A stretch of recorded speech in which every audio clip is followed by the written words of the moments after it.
Welcome to Mick and the Psychic, where we leave no stone unturned as we explore all things outside the apparent physical realm. There is no intent to teach or make you believe or disbelieve anything. It is just a safe space to listen and explore with us. So for this next episode, you have permission to open your heart and mind as you join myself and Xzavia on this deep dive into the unknown.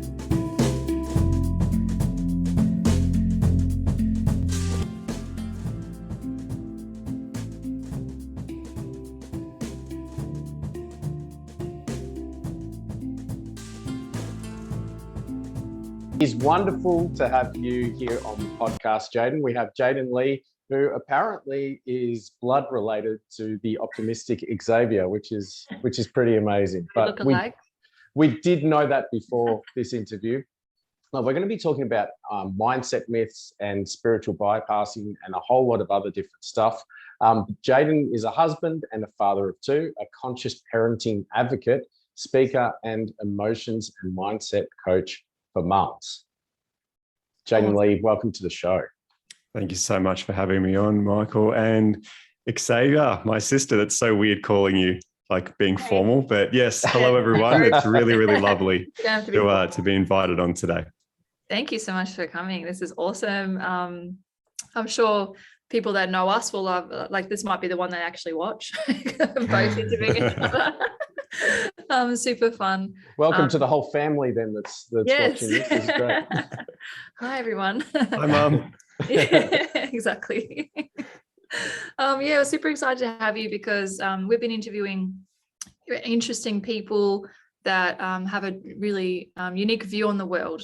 And I think because of your history, what you've been through to get you to where you are today, smashing goals and being an awesome advocate and coach for mums and people in general, and the great dad, and the way I've seen you evolve over the years has been phenomenal.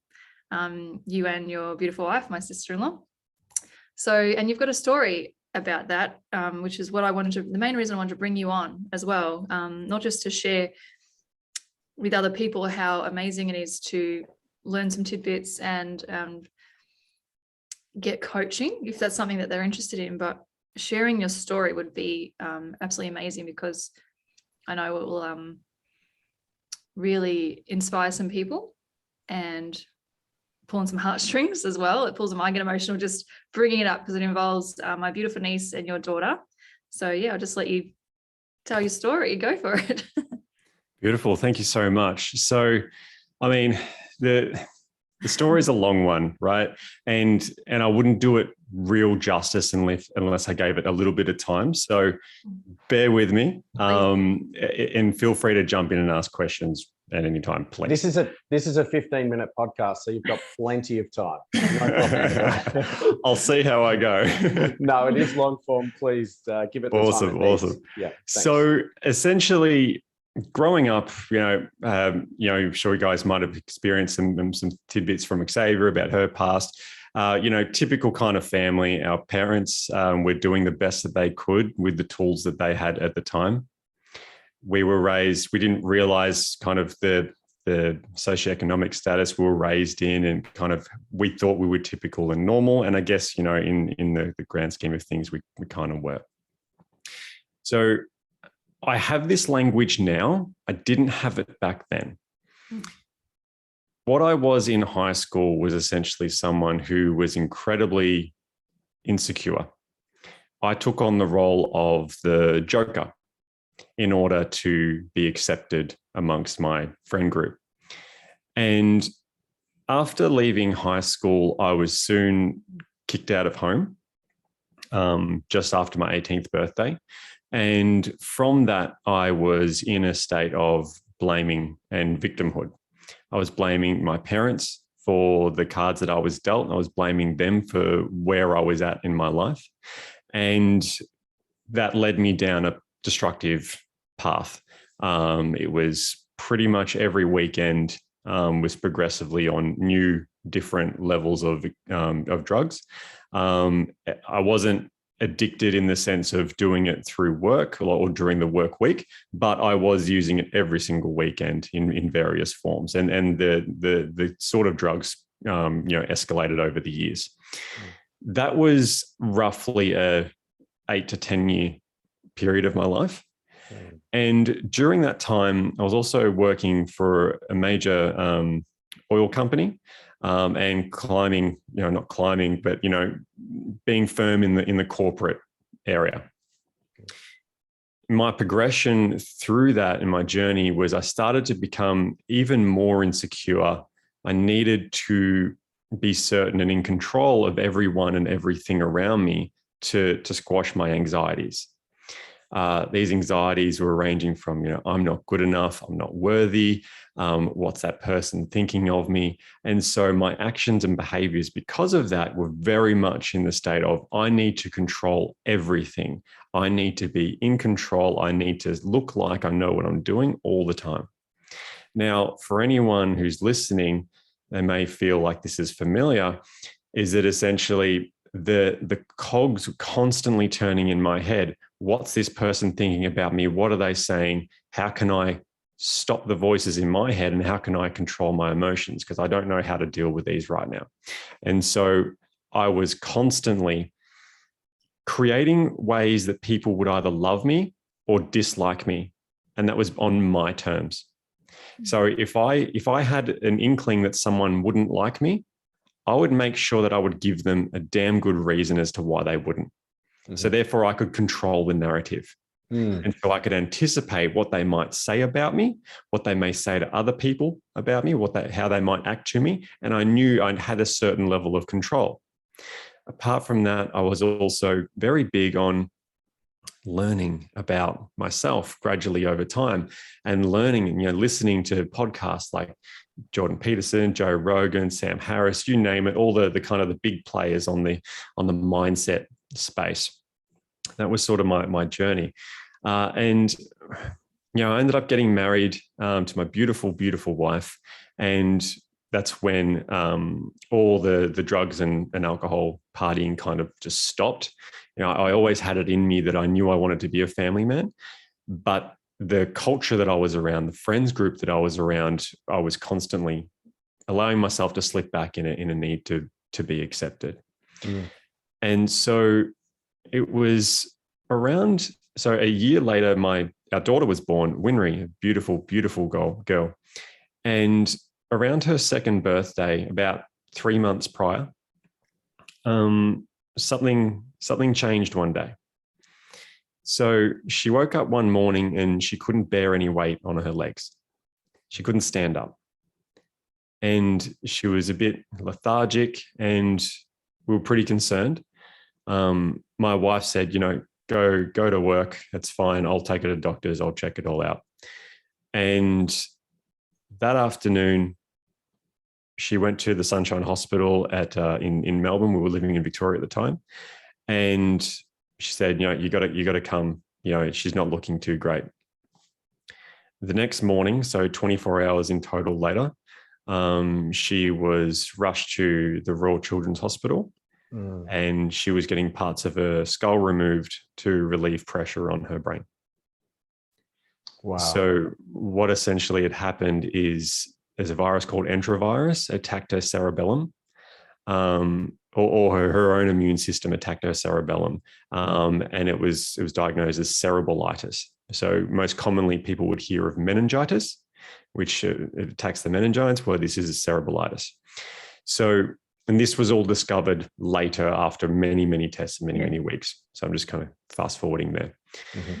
Now, in the moment where we were faced with the reality of what was happening, and we had to sign a waiver, and the severity of what was going on and how at risk our daughter was from dying at that moment, I can tell you the person who I was, the person who needed to be in control, the person who thought he knew everything, the person who would constantly tell people how to do things, how to live, how to think, that entire identity that I had created had completely fallen away from me in that moment.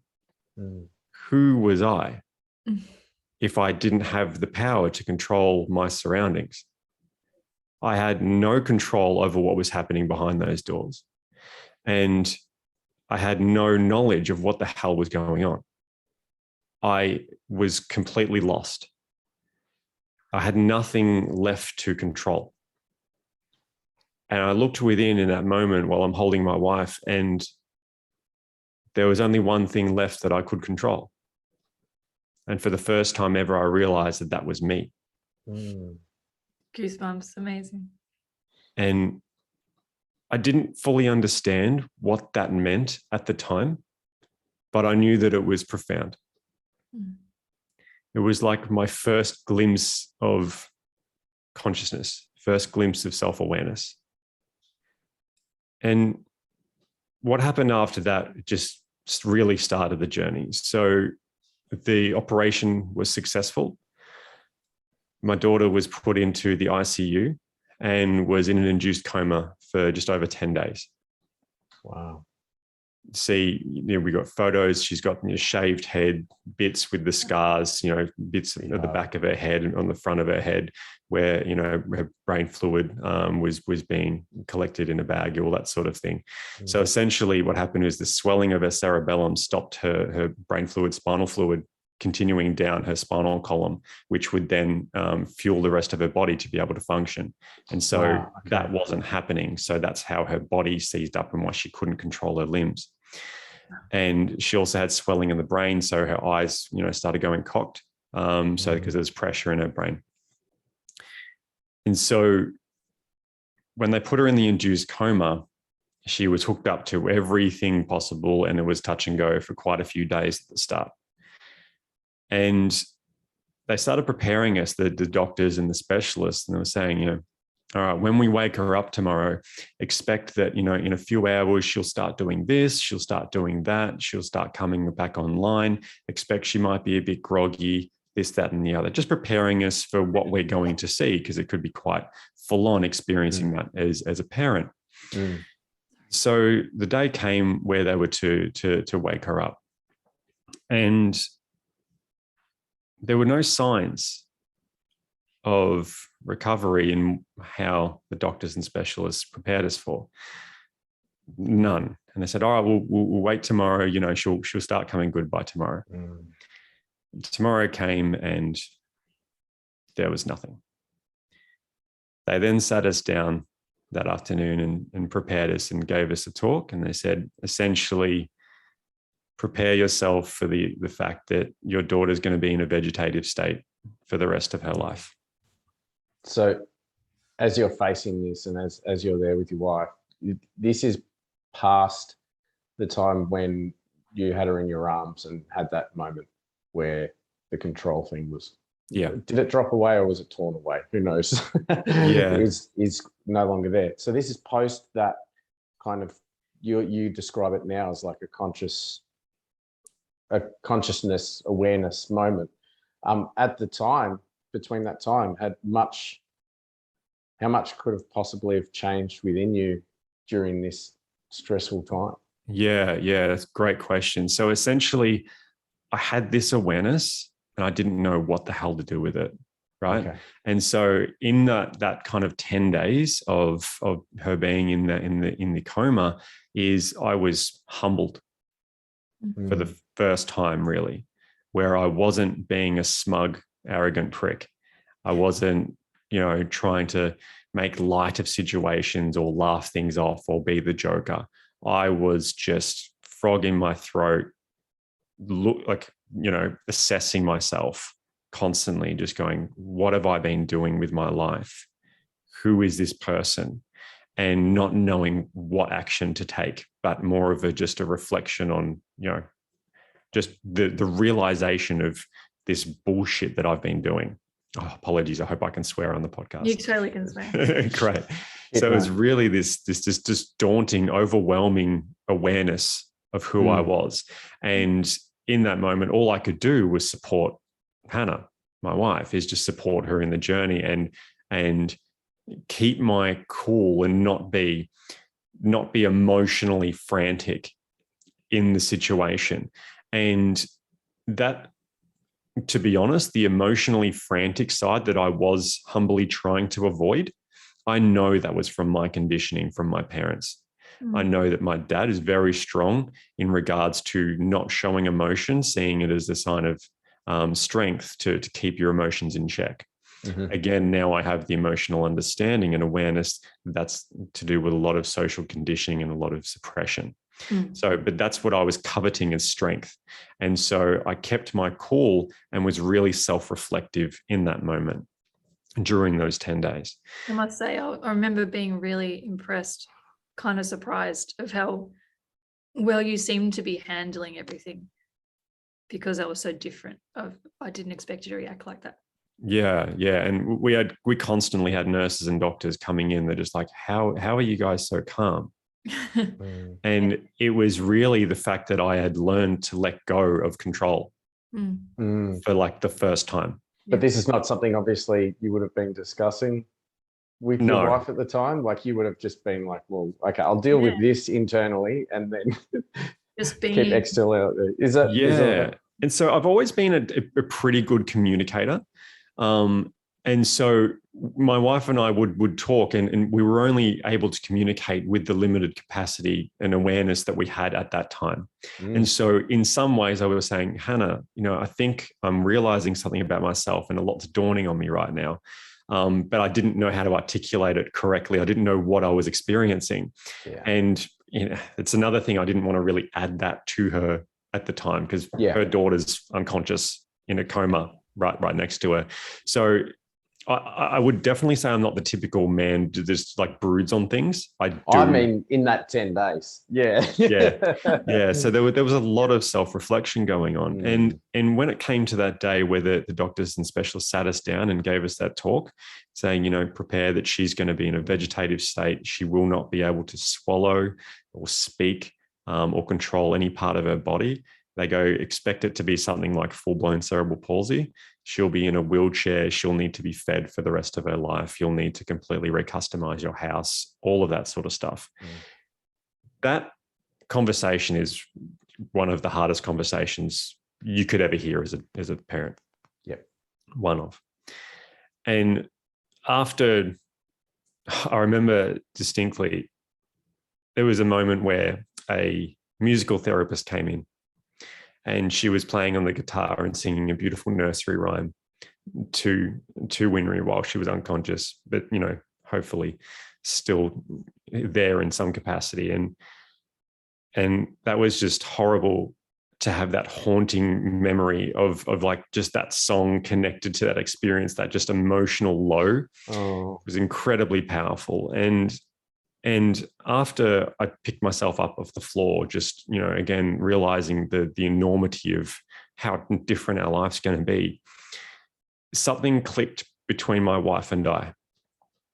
And she was being really strong at that moment, like scary strong.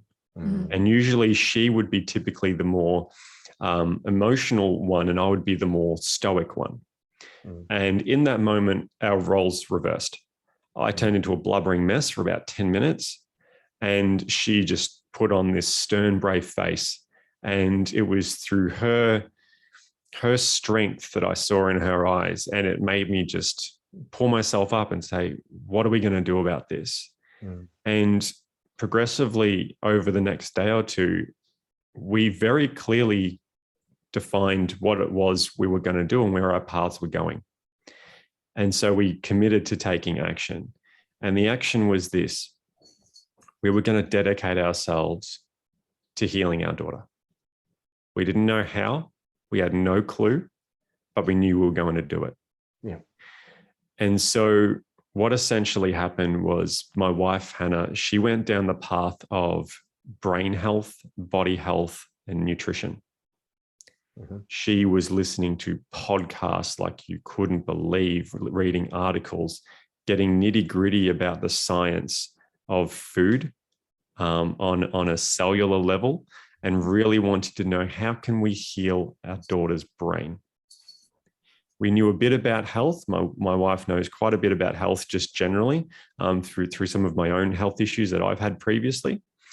And so there was a good foundation there for her to start learning and growing even more. And so that was the path that my wife took. The path that I took was this. I I have always had an interest in human behavior and psychology, but it's something I never thought was in the realm of me to even pursue. I was a smart ass kid, who liked to draw pictures every now and again, right? I didn't think I was anywhere near capable of, being a psychologist or a therapist or anything to that degree. I didn't have the academics in me or the drive to do it. I didn't think I was worthy of it. But I loved human behavior. I loved being able to read people and communicate effectively. And I thought, on Winry's recovery, whatever limited capacity she may develop in her recovery journey, I want to know how I can communicate with her. I want to be there and be able to communicate with her and speak to her in ways that are completely uniquely her, to her own capacity and limitations through her development. And so I went down the path of human behavior, language, and communication. So you were studying. Dividing and conquering is amazing here. Yeah. But when motivations are so strong and so attached to the heart, it's amazing what people can achieve, I guess. But you've gone away from the health side and literally looking at studying these things just so that you can make sure that you can communicate as best as possible with her, or to try and improve her communication through it. Is it for you to communicate with her, or is it to work out how It was her? definitely both. It was definitely both. It was a hope that whatever thread presented itself from her, that I could pull on it and hopefully bring her back in some way, shape, or form. Right. Amazing. That was the burden I put on myself. Right. That was the hope that I had. And days went past. We spent every waking moment with her. My wife did, definitely. I actually had to behave in a different way in order to keep my sanity and my energy. And there were days where I had to travel back home and maintain the property and then come back and recharge and then be able to support. And that was a communication that my wife and I had together that worked, and it was respectful and appreciated. And we knew that worked for us. So that was a beautiful thing that we could do collaboratively. And so focusing on that is really, really important. And so when I started, I'll reverse back. So constantly, we knew that our daughter was in there. We knew Winry was in there. Her eyes weren't showing it. She started to move her eyes, but not purposefully. She couldn't focus on anything. Her movement started to become spasmodic. She would twitch and flick an arm out, or a leg would twitch. She may react to a tickle on the foot, right? But she couldn't control her head. She was completely out of it, right? There was no response to any visual stimulus or auditory stimulus. Some sensory stuff would get a physical reaction. But we could tell behind her eyes that she was in there. None of the doctors or specialists believed us, and they kept trying to temper our hopes. But we knew, and that's what kept us going. It kept us going. Yeah, that's amazing. The research that I started doing, and funnily enough, the research that Hannah started doing, we would, convene, and after a couple of days, we would share notes and kind of share what we're learning. And some really strange things started to happen. We both started being pulled towards more spiritually leaning teachings. Now, I was brought up completely atheistic. Same. Right? Religion is all horse shit. It's full of people that are weak and can't control themselves, aren't good with their emotions, are unintelligent, are scared, and just want to rely on a higher power to fix all their problems and not take any responsibility. That'll be the sound clip. That'll be the sound clip for the. Please don't. Just to advertise this. Jayden Leigh says. Oh, So that was my upbringing. But I was taught. That was your thought. Yeah. Yeah, I was taught to despise religion as weakness, as well as all the other negative things that go along with it. And what happened essentially is the books that I was reading, the people I was listening to, I was on a quest to try and heal my daughter.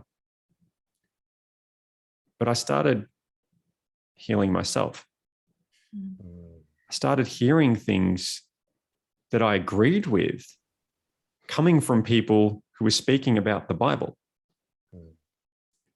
Listening to people like Jordan Peterson and really understanding where his language is coming from, where his thoughts are coming from, isn't just this authoritarian man, but knowing that it's coming from the Bible. I'm like, I agree with that. And that's from the Bible? Are you serious? Wow. Okay. Interesting. I started listening to someone like Eckhart Tolle. What? I agree with everything he's saying, and he's quoting the Bible directly. What is this? My whole perception of reality started to shake and crack. I couldn't understand what was going on, but I knew that I agreed with what they were talking about, and I knew it felt right. So this started changing everything for me, but there was a lot of resistance. And I'll be very, very frank. A lot of the resistance was around, I was based in science and evolution and fact and logic. And Xzavia, the black sheep of the family, is involved in magic and witchcraft and magical crystals and a bunch of other horse shit that no one believed in. And so I had a lot of skepticism about that. And I sure as hell didn't want to be thrown into the bucket with Xzavia. And so there was a bit of resistance, but I couldn't stop. I couldn't stop exploring this. Now, all of these things are going on at the same time. And my wife was exploring similar understandings and similar teachings, but maybe 10%, and she was still 90% fixated on health and nutrition. So her path, what started happening with Hannah is that she kicked out the dietitian in the hospital. She goes, sorry, what you're feeding my daughter is shit, and there's no way that that's going to help her whatsoever. And the dietitian looked at her and she said, thank you so much. I'm really, really glad that you're doing this, because what they tell us to feed the children isn't going to serve them. So if you know better than me, go for it. Oh, no. That just opens a whole thing about people just doing their job and not doing what they know without integrity, And so I want to really make this very, very clear. All the nursing staff, all the doctors at Royal Children's Hospital, brilliant, fantastic. Yeah. My daughter is alive because of you. Yeah. I can't thank you enough. Yeah.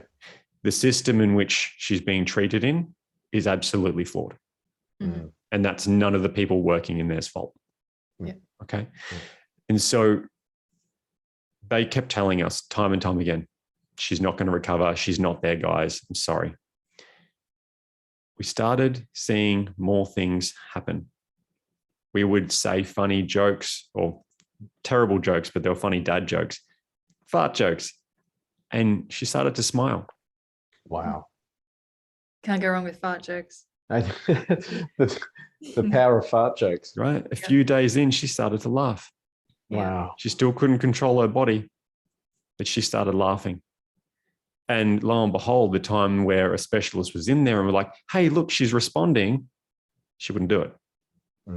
So a few more days of that went on, but we knew she was there, and that kept giving us hope. And so, long story short, it was about 2 weeks after she'd been woken up, and I was doing my last day at work. It was a Saturday, and I was working in Docklands, and I went out, we were staying at the Ronald McDonald House, like all of that. And I went to work and I came back, and I exhausted just from life and just like downtrodden, but, just holding on. And I remember opening the door of her room, and at the back of the room is a window and a seat, like against the window. So you can view out and enjoy the greenery. And my wife's holding Winry in her arms, essentially a 2-year-old. And I'm 6'6", so she's very tall as well, very long for her age. And she's just completely limp, reset to a newborn. That's what she's been like. That's what we witnessed her as, right? And I walk into the room and I see Hannah in the distance sitting down on the seat, And she looks at me with this beaming smile. And I'm like, what? What's going on? And she looks down at Winry, and Winry turned her head over to me, looked me straight in the eyes and said, Daddy. Oh my gosh. She'd come back online. Wow. And so understood all the effort you put in, like she knows your daddy. And that's the first time you hear her say anything. Yeah. Wow. Did you think for a second there that was a dream, that it wasn't real, that my knees buckled. Yeah. I just dropped and ran over to her and just gave her the biggest cuddle. She still had very limited control of her body. Yeah. But essentially what had happened was Hannah was saying that she was reading her books, doing animal sounds and things like that. And throughout that day, when we started making animal sounds again and started connecting and coming back online, and was getting control of her mouth again and her ability to speak, and very limited capacity to turn her head. And that moment happened, and it was just like, she's there. She's a fighter. And from then on, it just started getting better and better. And within 2.5 months, so just after her second birthday, she walked out of there on wobbly legs. That was the best party I've been to. Yep. I bet. And she's still declared a miracle baby. Yeah. In regards to the Royal Children's Hospital, none of them could explain how she came back online the way she did. That's like waking up. Yeah. Like it was just literally like she just waking up and then just slowly getting control over this body. And yeah. But even just saying daddy, that's incredible. Yeah. And over time, everything was coming back online. She was getting stronger. She was taking her first steps. Like all of these beautiful, beautiful moments started to happen, over the next month or two during her recovery, her rehabilitation. There was a time when she woke up from her coma, she was gritting her teeth uncontrollably so badly that it nearly got to a stage where we had to rip her teeth out. Oh, gee. Because she was doing so much damage to them. She couldn't control it. And I'll never forget that grinding teeth sound. It's just embedded in my heart and my soul forever. Because that meant that, it was an auditory reminder, indicator that she had no control of her body and she was hurting herself. Right? That's how bad it was. And so to see her at that stage then was just magnificent. And it was a beautiful moment and a beautiful bond for our whole family. Like we did it. Like she's coming back online and she's 5 now. So this is 3 years ago. Wow. And now you would see her and you wouldn't know anything was wrong. You wouldn't notice she has any challenges unless I started pointing them out. Yep. Wow. It's been a long recovery, but we were incredibly lucky. And I know that her recovery, a lot of it is based on the teachings that we started learning and the way we started applying them within the family, how we started coming together and having this positive attitude and this hope and holding on to that and working collectively as a team and dedicating ourselves to her. And as a result of that, we've become full-blown conscious parents. We're still learning every day. And this has helped the level of communication language that I started to learn through my discoveries is really helping shape who she is and who we are as parents as well. Amazing. Yeah, that's incredible. Out of those teachings, like what was the biggest difference you think in the way that you're able to communicate like together as partners under a lot of pressure? Obviously it was well tested. Yeah, so it was a combination. I think I was putting down a book a week for about 3 to 5 months.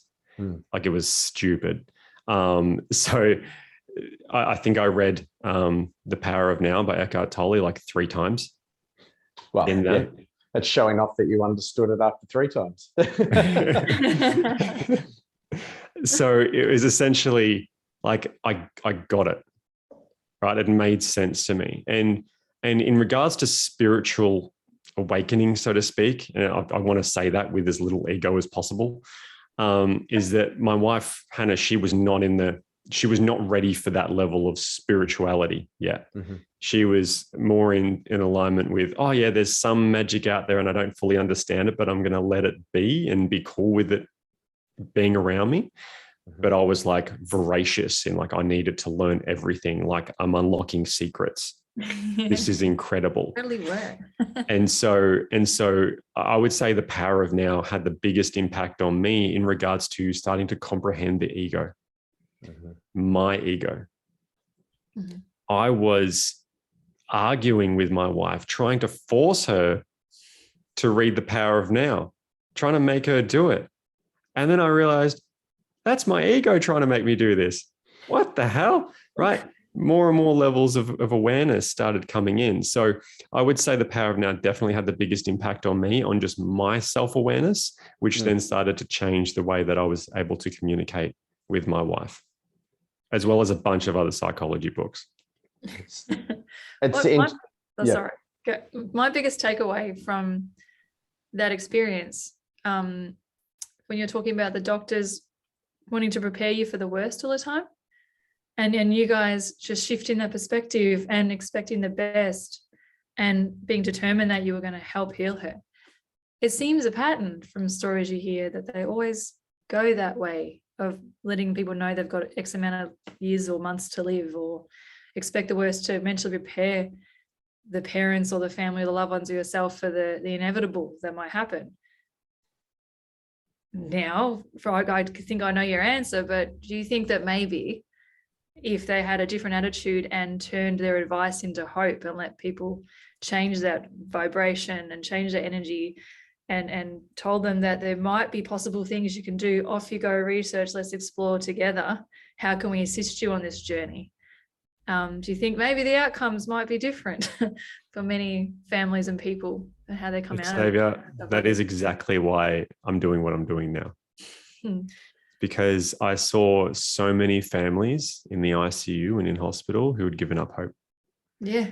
And they were putting all of their hope in the medical system, in other people. They were giving away their power. And it broke my heart seeing that every day. Mm-hmm. And look, I'm not saying, I could never possibly say that, you know, we have the ability to heal absolutely everything and, you know, we don't need hospitals. Like, that'd be idiotic of me to say. Mm-hmm. But I have no doubt that it played a part in our daughter's healing. I know that to be true. And what I'm hoping for is that if we start shifting and our focus and start taking ownership and start learning to have hope and holding on to our power, the message I want to get through is that some magical and beautiful things can happen, and we can prove it, but we just need to trust in it. Mm-hmm. Yes. And ourselves. Yeah. Yeah. Amazing. And I think helping other people as well. If I can, like, considering your story, you know, there would be times where people would go through that, regardless of maybe their attitude or the way that they approach it together, and their child could pass away. Like that could have happened with you. But it sounds like the journey you went on was like, I mean, that's the journey, isn't it? What would you say with all of that, if your daughter hadn't have made it? Do you think it would have made a difference for you guys and the situation if the healing wasn't to be? Yeah, look, I mean, that's an incredibly hard question to answer, and essentially because I'm still figuring it all out now. If she were to have passed away back then, would that have put me into a spiral of just like, shut down? Potentially. Yeah, maybe. Very potentially. I can feel now, most likely not, but I can't rule it out that I could have just turned into a miserable sack of shit. Right. But yeah, anything could happen. Anything could happen. But I do feel like that the personal growth journey that I was on, there's no way I could have stopped. And I think that's true for anyone who starts a spiritual journey, starts a true healing journey. You can't stop. And I guess that's what I'm getting to for you, is that, your daughter was healed, and it's not that you're hanging on to like the fact that it healed. It's the fact that it's the process, regardless, is the way. Yeah, absolutely. Because it started changing everything, the way I looked at and viewed everything. I started thinking about death differently. I at that moment where she was on the operating table, I accepted the fact that she was dead. Oh, I was expecting them to come out and say she hasn't pulled through. I'd accepted that. Wow.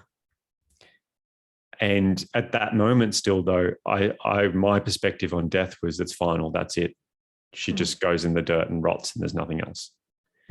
Now I see death, my relationship with death, very, very different.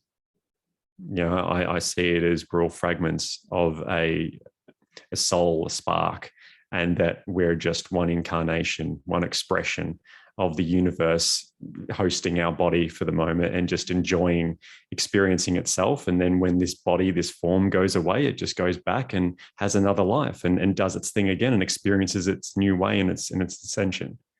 If I was to utter that to myself back then, I'd have given myself an uppercut. I was thinking of past as well. I remember the day, Jayden, I think it wasn't that long ago. It feels like yesterday that you actually apologized to me for being such a judgmental, whatever you called yourself, about what I do.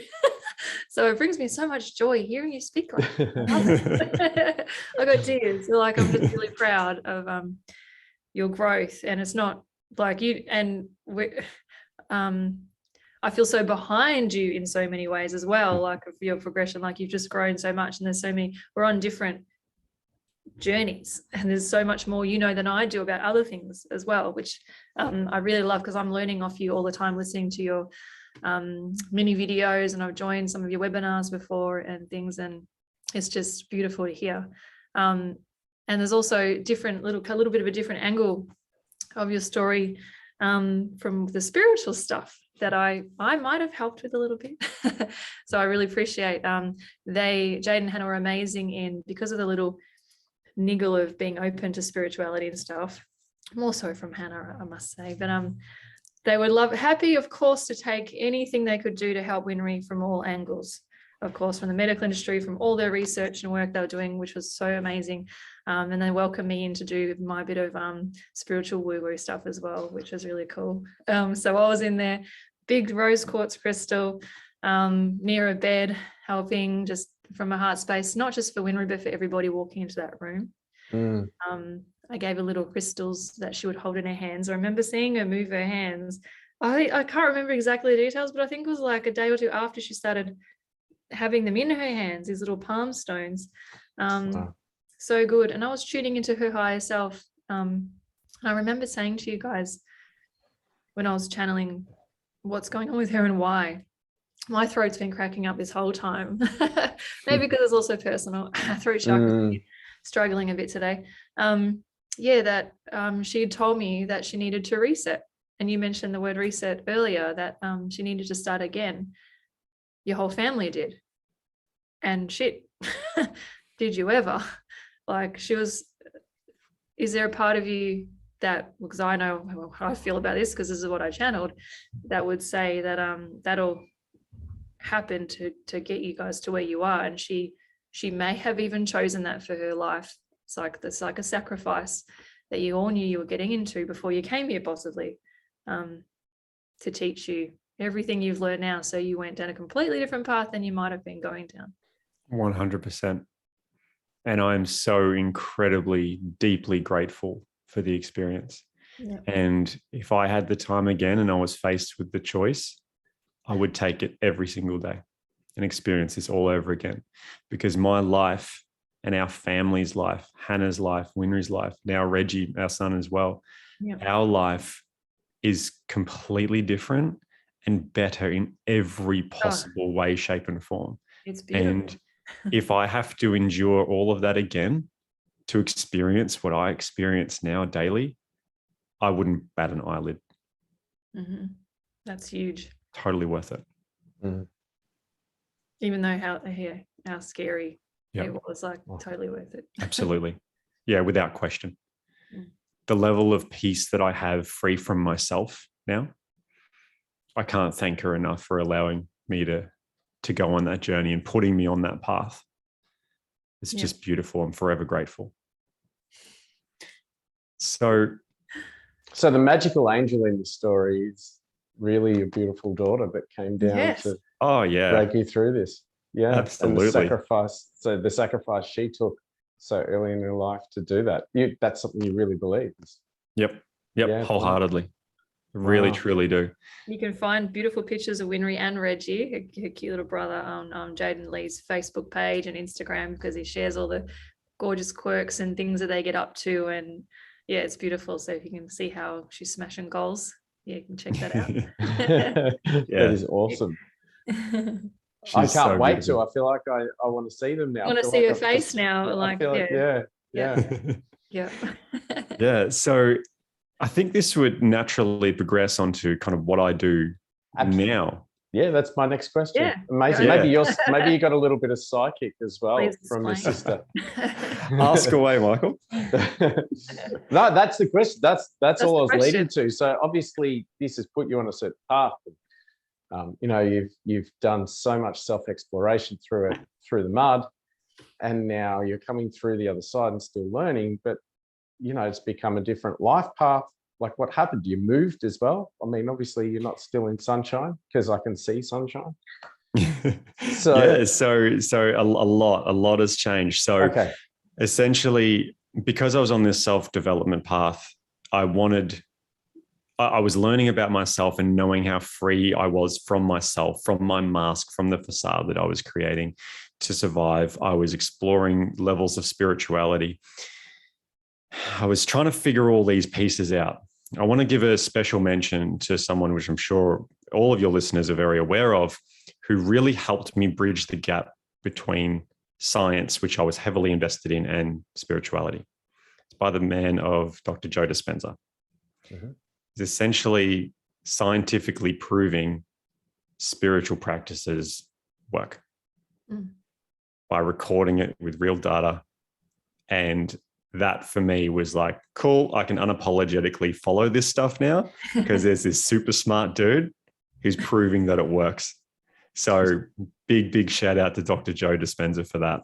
So it's keeping your brain satisfied, your intellect satisfied as you search with your heart. Otherwise, your intellect comes in and drags your heart back down. Yeah, it's just gonna. Great description. Yeah. Intellect, are you happy? Can you just stay there for 10 minutes? I'm just going to read something without you. Is that okay? Yeah, exactly right. For you, exactly right. Yeah. Okay, great. And so I found myself in quite a unique space, because I was so dogmatic about science and fact and logic. And then I was dipping into spiritual space, and I was objectively witnessing people that were incredibly dogmatic about spirituality. And they would explain things in these weird, super conceptual ways. I'm like, but that's inconsistent, and that doesn't answer my question. And you're just saying a whole bunch of fluffy stuff that sounds lovely, but you're not explaining it. You're not giving me an answer. So I kept going back and forth, like oscillating between the two. I wanted to appreciate both, but I was finding I was really struggling with it. And so I needed to learn more. And I came across my school in an advertisement one day for the Coaching Institute, now known as the International Coaching Institute, ICI. And I went to one of their free days, and I just blew my mind, because essentially they were talking about all the same stuff that I've been researching, talking about all the same people that I follow, and they were just beautiful. And I'm like, I need to be a part of this. I need to do coaching. I don't know what it is, but if that means I get to talk to people all day, talk to them about really cool stuff and help them, that is what I want to do. Yes. Right. I had this drive to help people, but I had no vessel in which to do it. I knew I couldn't be a psychologist or a therapist. That ship had long sailed. I couldn't afford to do all the university. Yeah. I'm like, but what about this? Like, I have this knowledge. Like, let me learn how to apply it and help people with it. And so that's what I did. I became a coach, and I dove headfirst into understanding it. Now, what my intention was originally was to be a coach for dads, because I saw so many dads in the hospital who were so disconnected from their emotions, so disconnected from, just their typical alpha masculine, do this, mow the lawns, work hard, work on your car, and, don't talk to your wife and be disconnected from your kids. Typical Australian standard stereotype. And shout out to all those typical standard Australian stereotypes out there listening. Shout out to all you guys. It's not your fault. And he can still help you too. It's not your fault. Oh, this is... And it's all your conditioning. Yeah. And we love you all. It's not your fault. And we're here to help. And I'm here to tell you that there's another way. Yes. Right. And so I was seeing so many mums that were broken and didn't feel supported, or the dads were distant and the mum was carrying all the emotional burden of the family. And I thought, I need to help dads. I need to help dads break through and be able to be intimate with themselves and express and share, because I knew that was what was one of the secret tricks for my relationship to work and flourish during such a traumatic experience. Okay. So I wanted to start doing that. Now I'll pause there, because what started happening in other parts of my life and my research really started to unfold and take shape. At this stage, I was actually still very heavily a mindset guy. I'd read all the books, listened to all the podcasts. I knew all the things. I was doing the breath work, the meditation, the cold showers. I was doing every mindset trick in the book each and every day.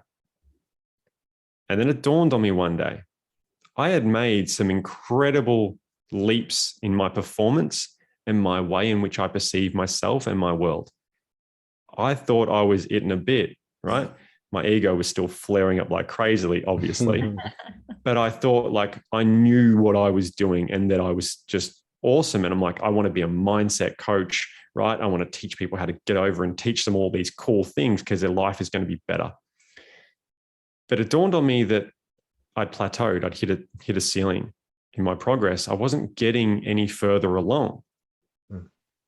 And I didn't know why.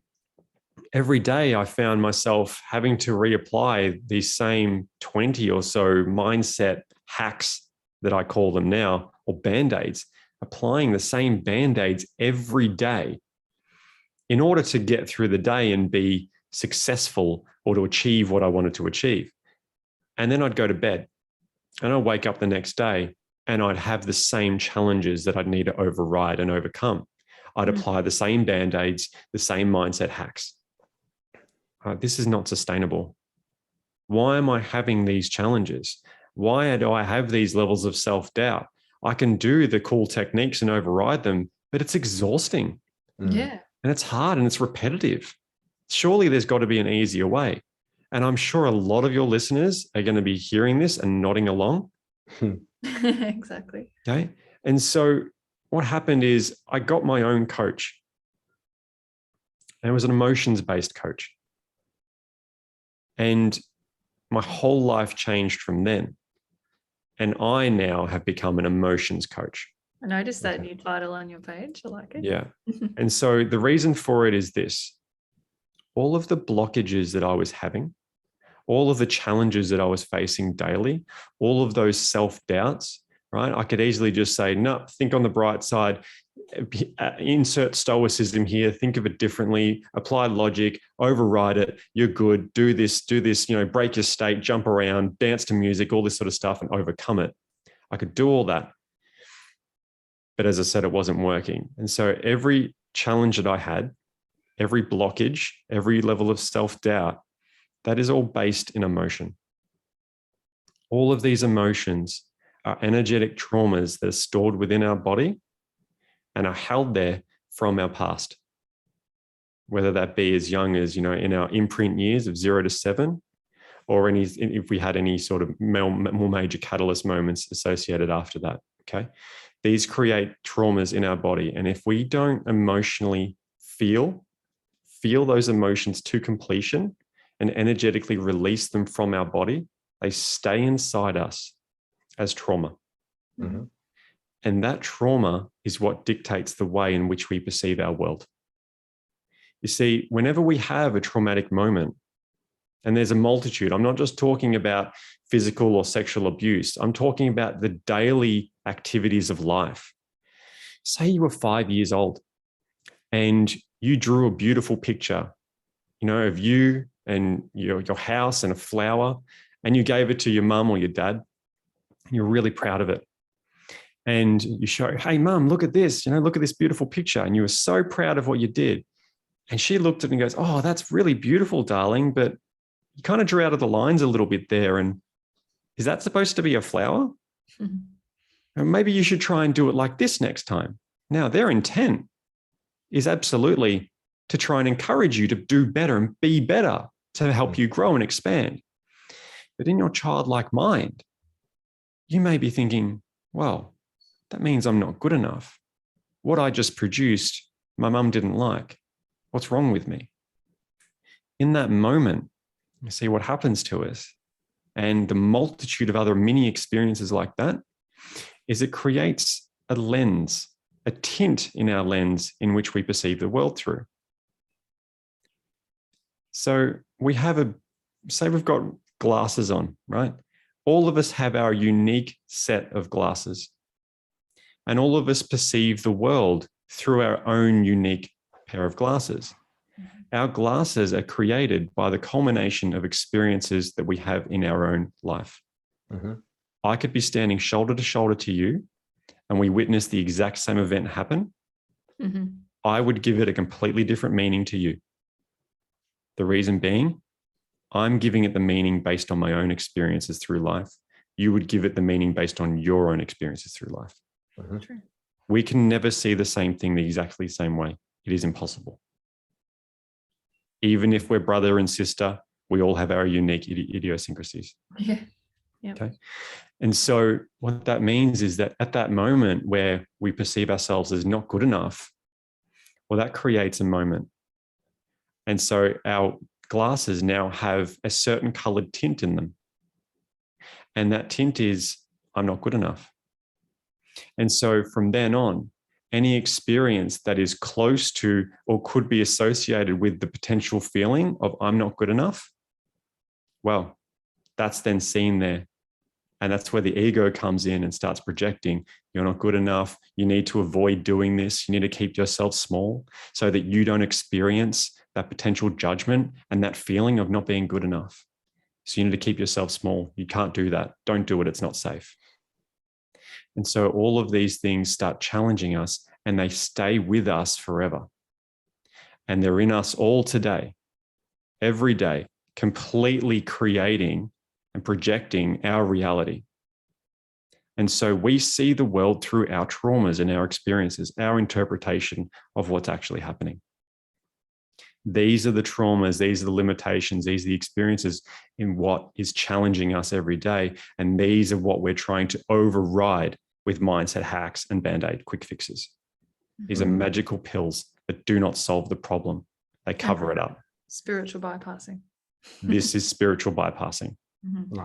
How is this spiritual bypassing, and how does this relate to the spiritual world? Well, I was just talking about mindset. What if we add in something else? And I'll explain it like this. If we think of addictions, typical addictions, you think of drugs, alcohol, sex, gambling, porn, you name it, okay? On a very umbrella term, an addiction is a symptomatic behavior. Mm-hmm. It's a response. Why do we do it? Well, we're always trying to avoid pain. Humans are conditioned to avoid pain more than they are to move towards pleasure. Yeah. Okay. And so any addiction is actually grounded in emotional pain. Either we didn't get enough of a certain good emotion, like love and acceptance, or we experience too much of a painful emotion, like judgment, fear, and something like that. And so when that emotion arises for us, we need to move away from it. We're avoiding pain. And so we move towards something that's going to distract or suppress that emotion that we have no idea how to handle. Mm-hmm. And that's what leads people to addictive behaviors. Once that happens, then the body gets addicted to it. It gets dependent on the chemical concoction that's created based on those events. And then it's a self-fulfilling prophecy. Then your body's addicted, as well as the compulsion, the behavioral compulsion to avoid emotional uncomfortability. Now, if we see addiction as a compulsive behavior, then the term starts to broaden.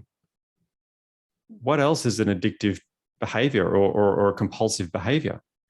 Well, maybe that's judgment. Maybe that's cleaning. Maybe that's gossiping. Maybe that's that really cool thing that people are doing now. Maybe that's yoga. Maybe that's meditation. Maybe that's breath work, or going to the gym, or going for a run. Society says that this is super healthy for me, for my body and for my mind. This sounds great. I'm having a really bad day right now. I'm really frustrated. I'm really overwhelmed right now. I'm going to go do some breath work to calm myself. You're calming your body, yes, but your mind is still going crazy, and your emotions are right there waiting to be felt, but you don't know how to feel them. And so you're doing what is popular at the moment, which is a new cool way to suppress your emotions, is by avoiding them and working around them and doing something else to override them. But we get told, Jayden, when we yell and scream and get things out of our system, that it's disruptive and you're noisy and it embarrasses people around you. Right. I remember that, like, shh. I used to do cultural shaming. Shush them all the time because I can't cope with the noise and stuff. And so then, yeah, they're feeling like it's not healthy and okay to have a moment. So is that what you're saying? Like to learn to be okay with getting it out of your system, maybe in a healthy way without being destructive to anybody else? Absolutely. And this is essentially is why the conditioning is there societally and, you know, in tribal cycles, family cycles, is because those surface level emotional expressions are very limited, right? We have a kaleidoscope of different emotions and expressions, and they're all come out differently.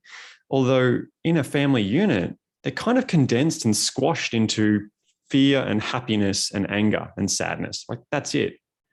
What about, you know, compassion and empathy and, you know, and all these other beautiful new nuanced experiences of and interpretations of emotion, right? But they're all pushed through one funnel. And those one funnels, those outward expressions might be labeled as acceptable or not. Mm. Yeah. And so we're taught to not show them that way. Okay. And so if I use the example of anger, anger, again, is a symptomatic emotion more often than not. What that means is it's a surface level emotion.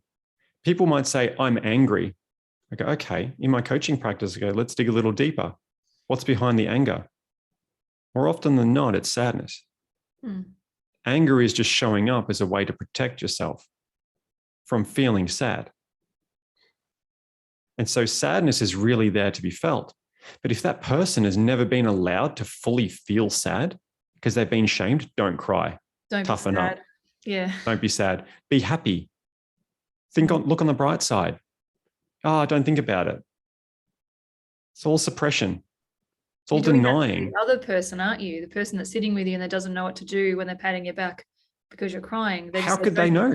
Because they don't know how to. They're not emotionally intelligent enough to. Exactly. How would they know how to help someone who's sad if they've been denied to feel sad as well? Because what's happening with them, their best intentions to try and console you and make you feel better, what they're actually doing is saying, Xzavia is being sad at the moment. I have no idea how to handle this. I have no experience with it. I'm going to try and stop it by making her happy. Yeah. Oh, look, she's happy now. Problem See, solved. How many people watching or listening right now? And I'm putting my hand up and Oh. said, "Don't cry or don't be sad" to someone multiple times. Oh, Like absolutely. all Yeah. my fingers and toes. Yeah. So, Yeah. so should we not pat people on the back if they're really sad, or sit there with them? What should or- we say then? What's your advice, Jayden? What do we do instead of saying that? Yeah. So a beautiful way to start is, I'm here for you. How can I help? Oh, okay. Easy. That's simple. Yeah. Actually listen and not try and interject, not try and cover up, and allow that person to be whatever they're being. If they're angry, allow them to be angry. If they're sad, allow them to be sad. Now, so many people have a fear that, well, if I let myself be sad, then I'll never stop. Mm. What happens there is you actually get into a cycle of, I'm allowing myself to be sad. Now I have shame for feeling sad. And then I have guilt for being sad. And now I feel bad about it. And now I'm going to get myself wound up and be sad about the fact that I'm guilty about being sad. And then it perpetuates the sad state. And I could cry for hours of days. Mm. And that's because there's shame attached to the label of being sad. But if we start learning, and this is what I do with my clients now, is help people understand what their emotions are, allow them to feel their emotions potentially for the first time ever. Really feel their emotions. Allow them to experience what it's like, identify it, hold space for it. Where is it in your body? What is the sensation like? Let's feel it. Let's step into it. Let's not move away. Let's step into it. Let's accept it. Let's hold it. Let's breathe into it, allow it to consume us, and then release it in a safe way. And so I'll explain it to you like this. It's the way I explain it to my clients about the emotional buckets. Going back to the example where I'm not good enough with the drawing little picture, in your subconscious mind, a bucket gets created. And that bucket is labeled, I'm not good enough. Now, every time you then experience something synonymous with I'm not good enough, well, more water gets poured into that bucket until it's full. How many of you have ever carried around a full bucket of water? Yeah. That's heavy. And awkward. And awkward, Flushes and cumbersome, right? Now, we all have an emotional bucket for every other emotion going on. Mm. Now, if we haven't emptied those buckets, that's a lot of full buckets that we're keeping around with us. That's a lot of emotional baggage weighing us down. Mm-hmm. And so whenever we get a new experience in our present day where we experience, I'm not good enough, well, water gets poured into the bucket again. But if the bucket's already full, it's going to overflow. Mm. Mm-hmm. And when it overflows, that's when we have an emotional reaction.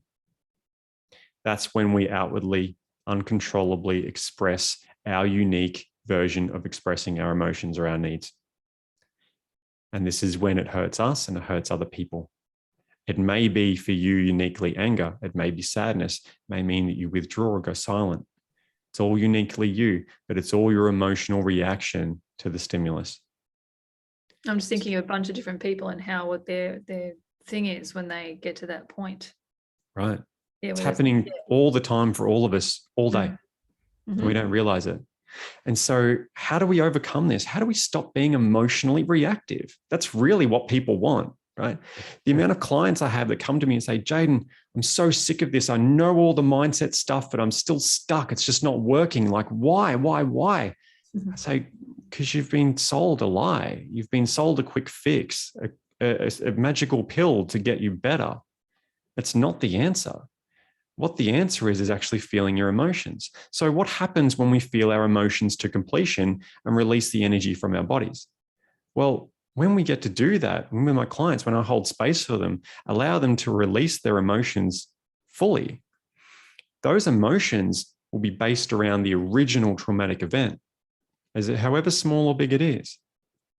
And once it's released, what you'll find is that the water in that bucket goes down. And the next time you experience, I'm not good enough, water will get poured into that bucket, but it's not full anymore. Mm-hmm. And then what will happen over time is you start becoming more aware of your emotions, right? Through practice.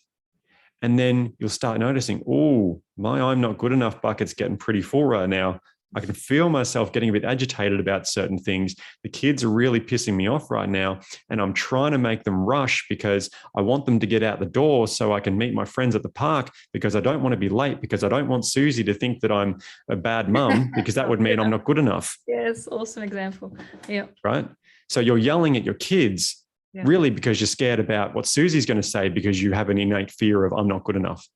You see how this all connects? And so what starts to happen is, oh, I can feel myself getting angry. I'm about to yell at my kids. I think I need to go take a moment, and I need to go feel through my emotions, and I need to start releasing some things. That's the key, is knowing that moment, because so many get to that point and then it just goes past them. And they blame the kids and say, kids, it's your fault. I'm so upset. No. Oh, yeah, that's a key one. When someone says, you're making me angry. It's like, are they making you angry? Or are you choosing to be angry in that moment because you don't know how to emotionally? And exactly that, choosing to be angry. Yes. It is a choice. Can't blame No one anyone. can make us feel anything. Correct. Yep. No one can make us feel anything. Some people will be, even though all that amazing stuff you just said, some people will still be going, bullshit. Yeah, bullshit, because right? it's really hard to, like, what do you mean if they're, I don't know, you're going through a divorce and the ex is like throwing everything at you and being a total so-and-so and it's making it really hard. You're getting all worked up. It's like, of course I'm choosing to be angry. Like, but how can you can choose to react in a different way? Because it can, the experience of it can just be, what can I do about this? How can I help this be better? What can I focus on in, that's positive in my life? You could choose some calmer options to be rational and see what you can practically do about it, rather than just making yourself so angry and toxic to everybody around you. Yeah. Blaming them for it. Exactly. Now saying that makes perfect sense to me, but I had to hear it 50 times. Yes. Right? Now, hopefully this is someone's 50 today. Yeah, I'll explain it in a way that really hit home for me. Yeah.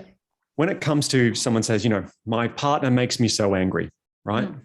Now, if you were at work and you had to do a presentation for whatever reason, there's a room of 10 people. You do your presentation, 8 people out of 10 indifferent, they don't care. Right? They just wanted to get back to eating lunch. One person loved it, was ecstatic, moved them. They just thought you were best thing since sliced bread. The last person hated every single word, was offended by it, and thought that you were completely out of line and you're an asshole. Now, me as the speaker, or you as the speaker, whose behavior or emotional reaction are you responsible for? The person who loved it or the person who hated it? Can't be responsible for both. You're responsible for neither? You're responsible for neither. Do you know why? As I referred to before, each of those 2 people were perceiving your talk through their lens in which they perceive the world through. Yeah. That is their interpretation of it. You're saying they're both right. They're both right and they're both wrong at the same time. Yeah. They think they're right, but in reality, the reality that none of us can actually see, they're both wrong.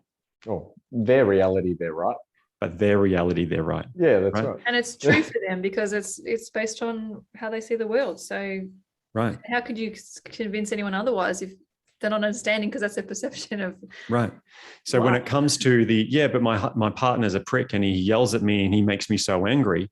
Well, what's actually happening is essentially, the reason why I'm saying it is because if I was standing next to you, I may not get angry because I may have not had the same experiences as you to give his actions the meaning to make me feel upset or angry. Yeah. So therefore, it's that unique person's experience and interpretation and the meaning that they're giving it that's making them angry. So therefore, because they have applied anger to it, they have unconsciously chosen to be angry to it. So you're saying that the emotions charge that response. So the attaching like an emotion to something, it's going to charge that response. The meaning we give it creates the emotion. Yeah, right. Right. So I used to be ultra defensive, right? If someone was to say something, I would have to correct them, override them, and be correct and be right and dominate, okay? Because the meaning I gave it was, if I didn't, I'd be seen as weak and inferior, and I wouldn't be accepted, and I'd be judged. Mm-hmm. Now the meaning I give it if someone corrects me is, okay, what could I have said better? Is there something I can improve on in my perspective? How can I learn from this? Or maybe if that person was maybe a bit aggressive, again, my interpretation of what aggressive is what's that person going through in their life where they feel the need to be correct? Mm-hmm. That's such a mature response. How can I have compassion for that person? What has that person experienced in their life?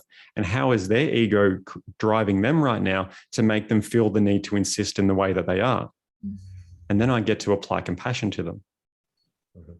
Completely different meaning that I've applied to it. And therefore, because I've applied a different meaning to it, I'm not putting in the emotion or allowing the emotion of, I'm not good enough, I need to defend myself.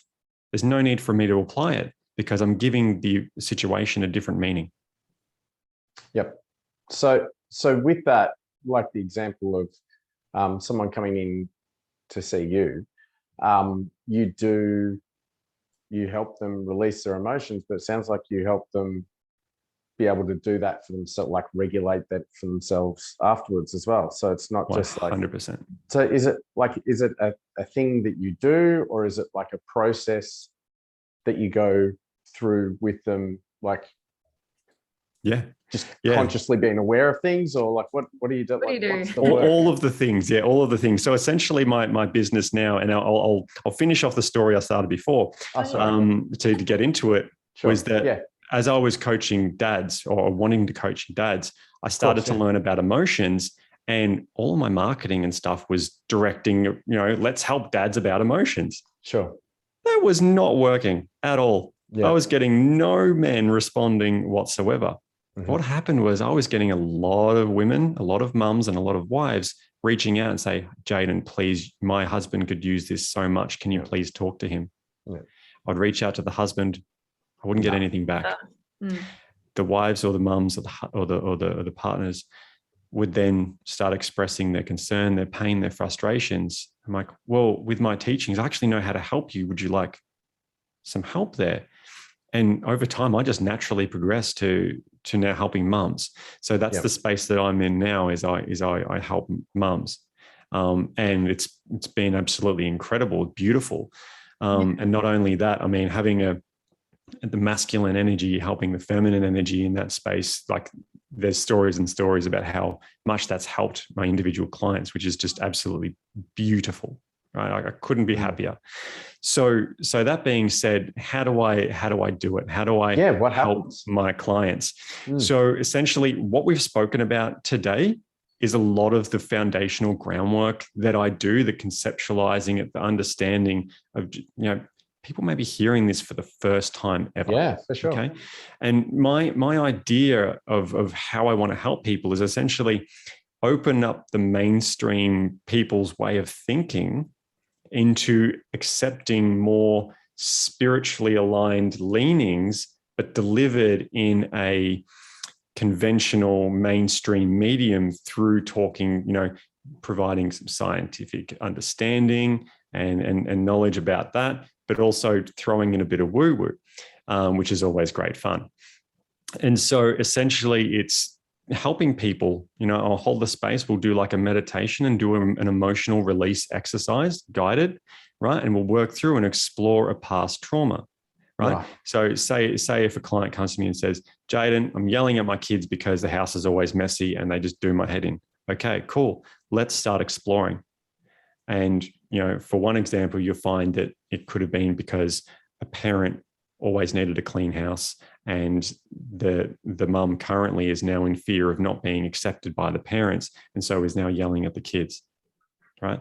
And so what we would do is we'd go back and, okay, where's a memory that comes up for you that is really powerful about not feeling accepted or being shunned by your mum? What's going on for you right now? Let's find that. Let's experience that memory. Let's experience the emotions, and let's release that emotion, and let's empty your bucket a bit.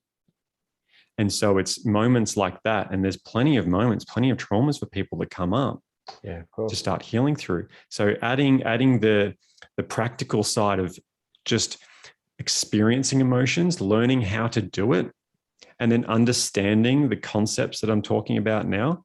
My goal is, like, I'm not in any way, shape, or form trying to position myself as some like guru, like, come to me and you'll be healed. No. My job is to empower you. If at the end of the 12-week program that I run, if you still need me, I haven't done a good enough job. I like that. Now, everyone will, once their awareness goes up, they'll get higher quality problems and have higher quality challenges and need higher quality services. So absolutely, there's space for that. But in the program that I'm running, if you don't have a certain level of self-awareness or emotional regulation, I haven't done my job, because I'm empowering you to do it. So I'm not person. Yeah, I'm not coming and, expelling the demons from you, or I'm not the only person that can heal you. Okay. I facilitate that in other people. I guide them and show them how to do it themselves, because that's where true power lies, because we all have the ability to do it. Yeah.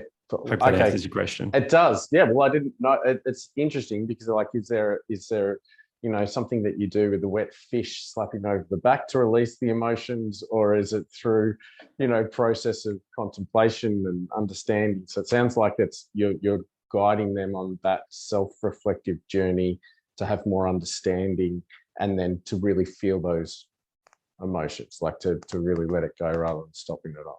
Absolutely. Space. That could be scary. Like, it's a blend. It's a blend between, someone, a spiritual practitioner doing a full-blown thing, and it's a mix between that and, like, just scientific mindset, educational stuff, right? I combine the two. So there's still kind of logic and rationale, so that your intellectual mind doesn't get in the way of the healing again. Yeah.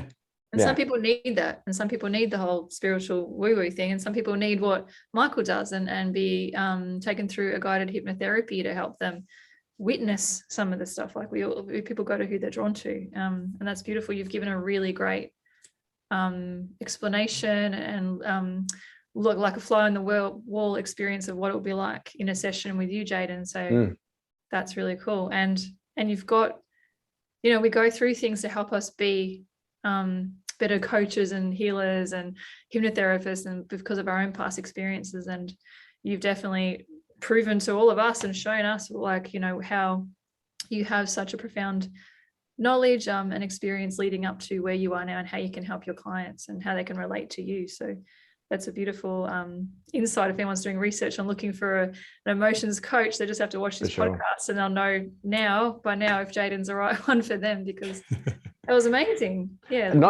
Not just that as well. I think people listening, that there's a lot of people coming out of COVID, coming out of lockdown, or been thinking a lot, and more people are going to be following their heart and their passion, and not based on what rationally is going to make them money, but what they believe is something that they're called to do. And your story is incredible, where you had to be brought down to complete breaking point to start again. But lucky you had a beautiful daughter to do that for you in a very traumatic way. But, like, for a lot of people, though, they have hit rock bottom, or they have had a point where they've been stuck at home thinking about things and going, I'm not happy with what I'm doing. I need to. This is a great, like, we didn't even talk about your courage of just going, okay, cool, this is what I'm going to do now. Yeah. Oh, God, that's a whole big thing in Up itself. the medical bills and everything like that. That's episode. a big. You followed your heart based on what's happening. Yeah, like Michael, I was in high level corporate, right, for 13 years, six-figure plus business, right? Yeah, I left all that, and I left all that. We sold all of our belongings, and we followed our dream and what really fit well with our family. So we sold all of our belongings and we moved up to the Sunshine Coast in Queensland. How much do you regret so far? Zero. Okay. So people want to hear that too. That absolutely zero. We moved in between the two big lockdowns going on in Melbourne last year. Oh, what a great time to try and move to Queensland. Perfect timing. Just worked out. Thank you, universe, or whatever you want to thank for allowing that to happen. And I think her name's Anastasia Palaszczuk, but that's fine. You can call her that. She'd take that. Yeah, so it worked out perfectly for us. And one of the main reasons why is because we knew that, again, Winry, our daughter, she still has her unique quirks. And we knew that mainstream school wasn't going to suit her. She would be left behind.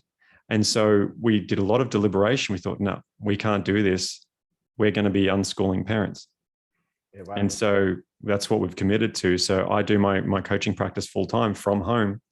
And Hannah, my wife, she makes all the beautiful, nutritious food from scratch, whole food, spray-free, organic, you name it.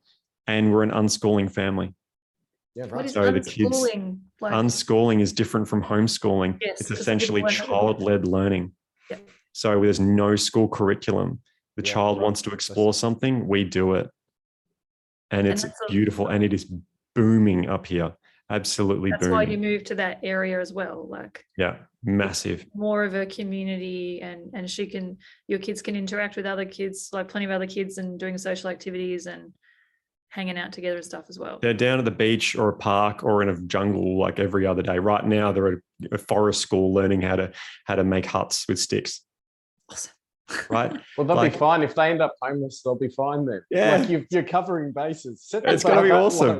low. Set the bar that low. At worst, if you're homeless, you can at least make yourself a hut. I love that Absolutely. you're starting there. That's good. Yeah. And so I can tell you that if I was to think of myself, 3 years ago, to imagine that I'd quit my corporate job, the Yeah. secure corporate job, and change states and not send my kids to school and be a homeschooling family, unschooling family, I would have laughed. Said, "There's no way." I was so fear-based, so needing that certainty and security, but it wasn't a fulfilling life, right? But how I do didn't you know any you've other done way the- how do you know you've done the right thing by doing because it that? feels good and I'm happy all the time.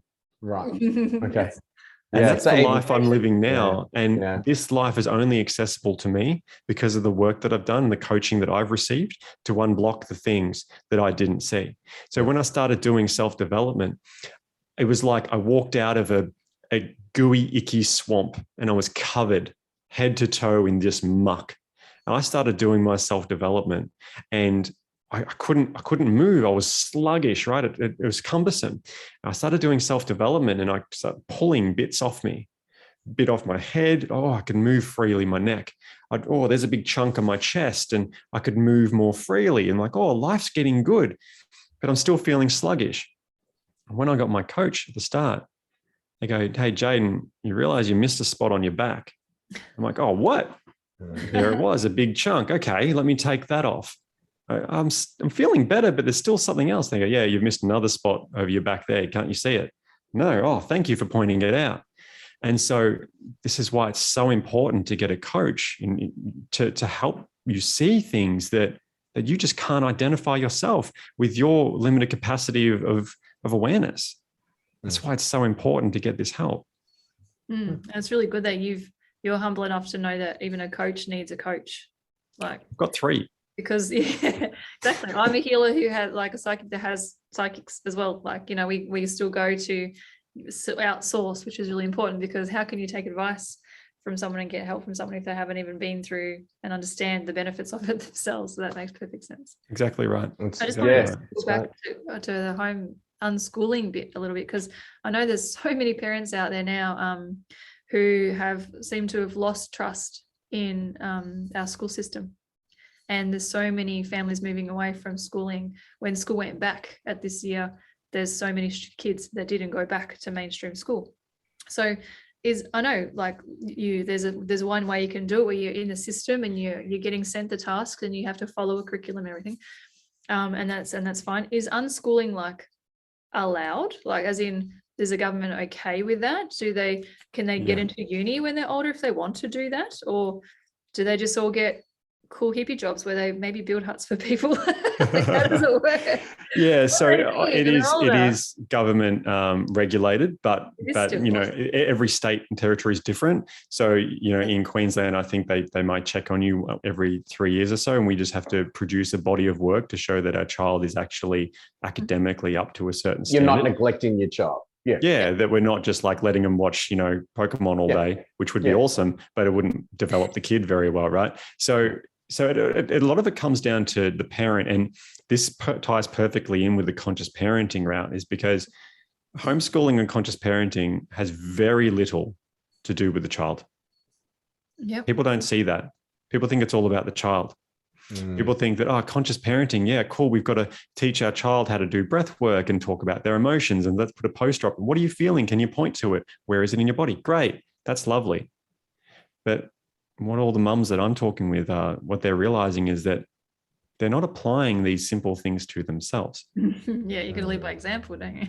They're living through their children thinking, oh, well, my life was crap. Hopefully I can make my child better by teaching them all this stuff. Yet I'm still emotionally blowing up at every small thing. What's your child going to see? What you teach them or what you show them? Yeah, exactly. It's going to be what you show them. They're going to model your behavior. And so it's all about a journey of ourselves as parents. And so children are the greatest teachers there ever was. Hell yes. It's up to us to learn the lessons. Their glasses aren't as thick as ours. Yeah. Like your Exactly right. They're this beautiful that, putty to be molded by the world. Yeah. And so we are here to guide them and to live a beautiful life. We're not here to control them. We're not here to dictate or project our needs and our desires and our hopes and dreams onto them and shape them the way that we want. Nope. We get out of their way. We guide and we make sure they don't die. That's it. That sounds harder.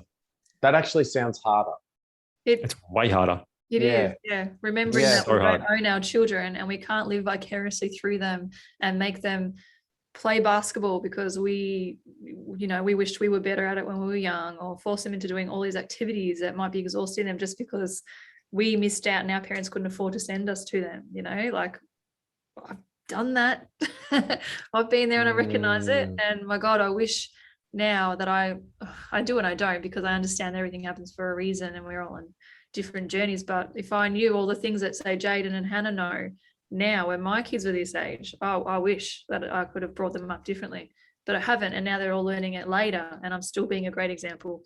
So I'm not kicking myself. It's all good. They understand and they're growing, and we share our cute children with their exes as well. So it's a very different upbringing to what I would have liked for them. But we just need to understand that they're their own identity and we can't project on what we want. So I love that, Jayden. That's really good. They're people and they chose, well, I believe they chose us.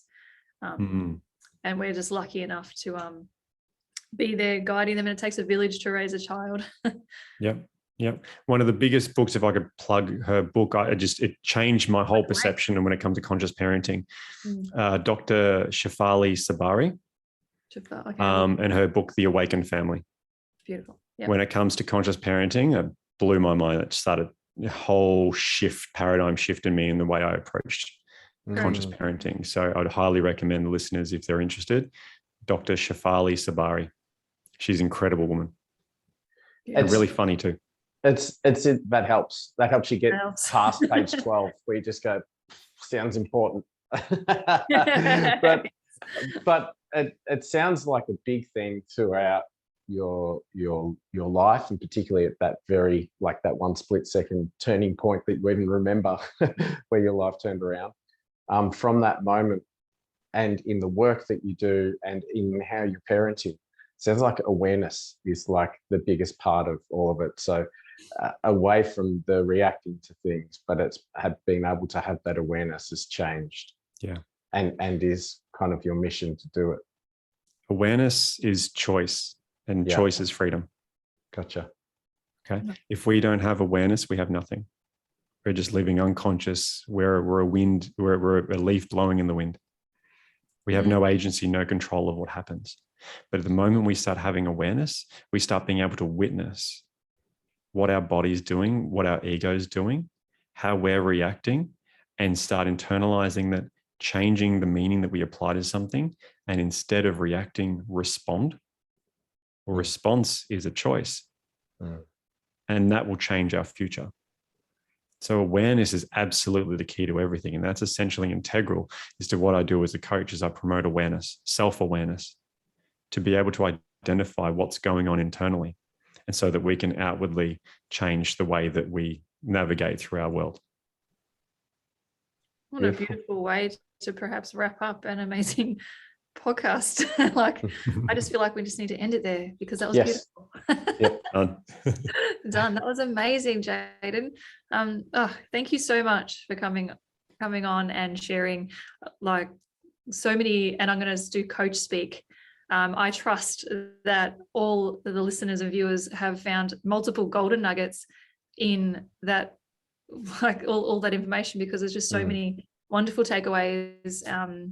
And if there's not at least one thing that everyone's resonated with, I'll be really surprised, because that was just so informative and enlightening. And I'm sure you've inspired many, many people to have a bit of a look within to see, because that last bit you were just talking about feels like, why waste your life being just a leaf blowing in the wind when you can consciously decide whether you want the leaf to go, or you can control the wind, maybe. Like, let's go. Like, let's get pumped and go see a coach, or go, do whatever you need to do to do some more with your life and make it way more interesting and exciting, and get ourselves to that point that you're at now, where you know that you've made the right decision because you're happy all the time. Like, that's how you know. Like, I totally agree. That's beautiful. So many people out there just aren't feeling that. So that's just amazing. Your life is waiting to be lived by you. Yes. Love it. It's just there waiting. Love it. Yeah. Thank you so much, Jayden. How can we reach you? Where can everyone find you? Yeah. So I am not very active on Instagram. Still figuring out how to use it, but I'm quite active on Facebook. So you'll find me at Jayden Leigh, JaydenLeigh, Jayden Leigh. And feel free to DM me at any time. Let's start up a conversation. I'm here to help in absolutely any way that I can. Yeah, and he's always sharing free webinars about amazing topics as well. And you do like an introductory, like you start a chat and then people can actually book in like a session with you to see like a discovery session to see if you guys are the right. Absolutely. So any new potential client will have a half an hour chat to introduce ourselves, ask any questions, make sure I'm not a complete weirdo or that we fit well together. And then if that works out well, I will give you a free session in order for you to fully experience what it's like, that you feel like you're going to get value, and that if it's going to work for you. Try before you buy. No I love trips it. or field trips if you're not interested. Like, it's totally fine. You can tell Jayden's very humble. We wouldn't get offended if you're like, nah, not for me. All good. Tell me to piss off. It doesn't float your boat. Cool. Have a beautiful life. I like the try before you buy. That's good. Yes. Yeah. Well, it's all about ethics and integrity, right? Yeah, sure. If people are making an investment in themselves, they want to make sure that it's going to be worth their time. Yeah. Beautiful. Cool. Yeah. Thank you so much. And big love to all the family.